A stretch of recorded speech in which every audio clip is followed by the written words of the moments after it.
What's up everyone? Welcome back to my YouTube channel, the right place to understand more about gynecology and above all, fertility. Today, I will be explaining to you in a simple way what AMH is, what its value tells us, and its meaning.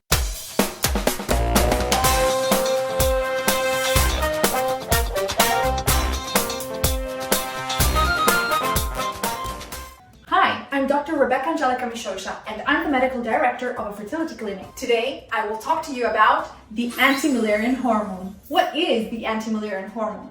AMH, or anti-Müllerian hormone, is a hormone that is not often heard of except during fertility treatments. Gynecologists specialized in human reproduction are obsessed with it and require its measurement already in the initial assessment of a woman's fertility. But why is that? Because AMH is a hormone that can be measured in the blood and that allows us fertility specialists to estimate your ovarian reserve, or the number of egg cells you still have at your disposal to try and get pregnant. In fact, the anti-Müllerian hormone is produced by the cells that make up the ovarian follicles, which, if you remember from my video regarding the ovaries, are the houses where our egg cells live and grow in the ovaries. More specifically, the anti-Müllerian hormone production is made by the granulosa cells of the very small primary ovarian follicles. The more ovarian follicles in your ovaries, the higher the value of your anti-Müllerian hormone, and therefore the higher your fertility potential. How is the anti-Müllerian hormone measured? Dosing the anti-Müllerian hormone value is simple and only requires a blood sample. AMH is the acronym for anti-Müllerian hormone, and this is the name that is most often found in the blood test reports. Unlike other hormones such as FSH or prolactin, there is no need to test your AMH levels on a specific day of your menstrual cycle or at a specific time of the day, and also fasting is not required. In fact, the values of AMH do not vary greatly intracycle, that is during the menstrual cycle, or intercycle, which means between one cycle and the next one, remaining stable over time and making the repetition of its measurement unnecessary before 6 months have passed from the last test. This means you can go and get your blood test to measure your AMH levels whenever you want. The AMH value will be very different depending on the unit of measurement used by the laboratory. For this reason, it is essential to always consider which units the measurement number is followed by. For example, nanogram per milliliters or picomoles per liter. Why is this so important? Because, just to make it simple, 1 nanogram per milliliter corresponds to about 7 picomoles per liter. Therefore, having an AMH of 4 will have a very different meaning depending if the measurement was in nanograms per milliliter, which would indicate a very high ovarian reserve, or picomole per liter, which would indicate a poor ovarian reserve. What is the purpose of measuring the anti-Müllerian hormone? The anti-Müllerian hormone is used to provide your fertility doctor with an estimate of the quantity of oocytes still present in your ovaries, but it is not an indicator of oocyte quality nor an indicator of the probability of pregnancy. Even women with low anti-Müllerian hormone values can become pregnant and may be able to do so with natural spontaneous conception. AMH is furthermore a good indicator of how your ovaries could respond to an ovarian stimulation treatment. So, in case of an assisted reproduction treatment, it must always be measured to guide the choice of treatment protocol and the dosage of the medication to be used. AMH, what it is not. As mentioned, your AMH level is only able to give us an estimate of how many oocytes are still available to you, but it does not provide us with any information regarding your egg quality. Of course, quantity is relevant, but quality actually is the most important parameter when it comes to your chance of getting pregnant. In a few seconds, I'll explain to you the interpretation of AMH values. But first, if you like this video, place a like and subscribe to the channel, activate notifications, and don't miss out on the next videos. Let's go on with the interpretation of the AMH values as promised. Measuring the anti-Müllerian hormone is useful if prescribed and then interpreted by a medical doctor specialized in assisted reproduction treatments, because its interpretation is not as straightforward as one might think. The same AMH value in different women of different ages, for example, will have a totally different meaning. Therefore, measuring your AMH level and comparing it with your friends can only create confusion and stress you out if you don't have an experienced doctor to guide you in the meaning that your AMH value has for you at that precise moment in your life. AMH and its meaning into practice. Your ovaries are your fertility banks, you already know that, and they store all your egg cells. Your egg cells or oocytes can either be of good quality, let's represent them with golden eggs, or poor quality, let's represent them with white eggs. And over the years, more and more good quality eggs will become poor quality eggs.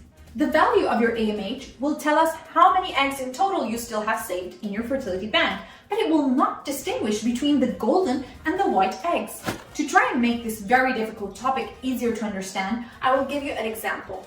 Let's examine two women with the same AMH value but different ages. You will see that the meaning of the AMH value for our two friends is going to be totally different. Sarah is 28 and Julie is 39. Both have the same AMH value. For example, 2 nanograms per milliliter.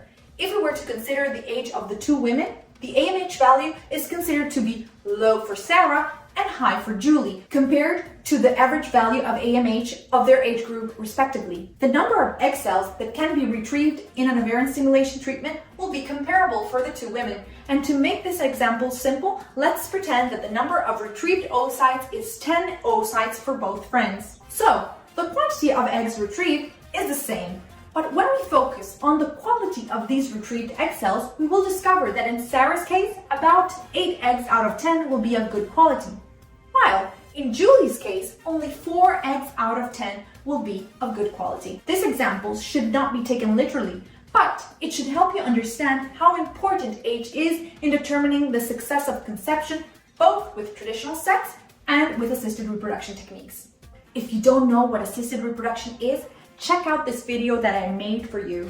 Going back to our friend AMH, AMH must therefore be evaluated in a broader context than just the number that is reported in the blood test result, and its interpretation must be left to doctors who are experts in the field. AMH and pregnancy. Only one good quality egg is required to achieve a pregnancy that leads to the birth of a healthy baby. For this reason, a low AMH does not affect in an absolute way the possibility of getting pregnant. A lower AMH value than the average value expected in your age group could lead to your doctor's recommendation to perform an ovarian stimulation treatment in order to preserve your fertility potential in the years to come. To date, there are no tests able to analyze the quality of the eggs, which we know decreases with age for all of us girls. The AMH value should therefore always be critically evaluated in relationship to the age of the woman, because oocyte quality mostly depends on the age. The goodness of the oocytes can only be investigated once the assisted fertilization treatment has been performed, by looking at how the egg cells behave in the laboratory and by studying the genetics of the embryos that will have developed. AMH.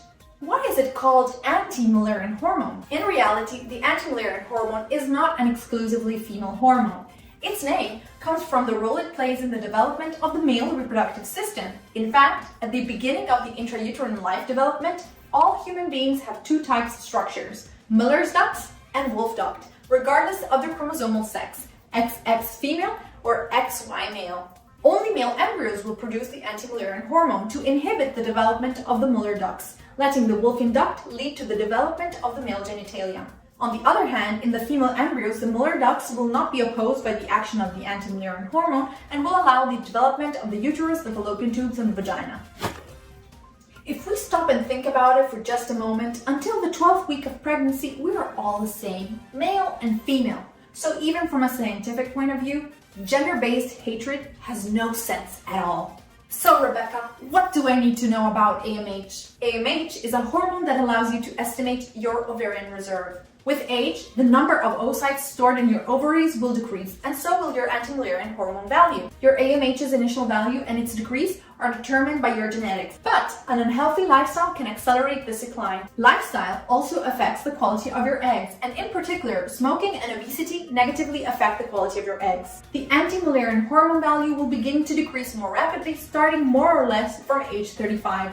Reaching 0 with the onset of menopause. A low AMH value does not mean that you cannot get pregnant, just as a normal or high value does not guarantee a pregnancy. AMH is useful in planning assisted reproduction treatments, since it predicts the potential response of the ovaries to a hormonal stimulation treatment.